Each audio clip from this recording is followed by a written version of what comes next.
গোপন খবরের ভিত্তিতে রাজধানী আগরতলার মধ্য প্রতাপগড় এলাকার জুয়েল ক্লাবের সামনে থেকে ব্রাউন সুগার সহ সাগর ঘোষ ও পার্থদীপ মজুমদার নামে দুই মাদক কারবারি যুবককে আটক করল পুলিশ। তাদেরকে শনিবার রাতে রাজধানীর এডিনগর থানার পুলিশ আটক করে। তাদের কাছ থেকে 60 গ্রাম ব্রাউন সুগার উদ্ধার করে পুলিশ, যার কালো বাজার মূল্য 50,000 টাকা হবে বলে জানিয়েছে এডিনগর থানার ওসি। তাদের বিরুদ্ধে এনডিপিএস আইনে মামলা নেওয়া হয়েছে। ধৃতদের জোর জিজ্ঞাসাবাদ চালানো হয়েছে। ধৃতরা ওই এলাকা দিয়ে প্রায়ই ঘোরাফেরা করত বলে জানা যায়। আচ্ছা, গতকাল আমাদের কাছে গোপন সংবাদের ভিত্তিতে একটা খবর আসে।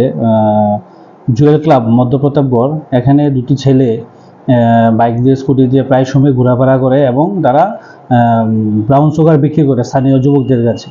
তো এই খবর পাওয়ার সঙ্গে সঙ্গে আমার থানার দুই অফিসার শানুদেব বর্মা এবং কৌশিক দাস সহ এবং অন্যান্য অফিসার আমরা জুয়েল ক্লাব মধ্য প্রতাপগড় এলাকাতে যাই এবং স্থানীয় লোকদের সাহায্য নিয়ে আমরা দুইজন লোককে আটক করতে সক্ষম হয় এবং তাদের কাছ থেকে একটি শোকেস ব্রাউন সুগারের প্যাকেট উদ্ধার করি, যা আমাদের সমাজে এগুলাকে হিরোইন বা ব্রাউন সুগার নামে চিহ্নিত করে। এরপর আমরা তাদেরকে আটক করে থানাতে নিয়ে আসি এবং তাদের বিরুদ্ধে এনডিপিএস ধারায় কেস নিয়ে আমরা আজকে আদালতে তাদেরকে প্রেরণ করব। এখানে টোটাল আমরা ওজন করে দেখলাম যে 9 গ্রাম, যার বাজার মূল্য 50 থেকে 60,000 টাকা। আচ্ছা, তাদের কি জিজ্ঞাসা করে কিছু পাওয়া গেছে তাদের সঙ্গে আর কারা জড়িত আছে বা কে এটার সঙ্গে মূল?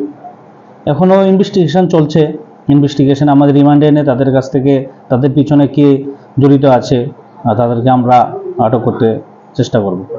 Bureau report, news daily Bharat.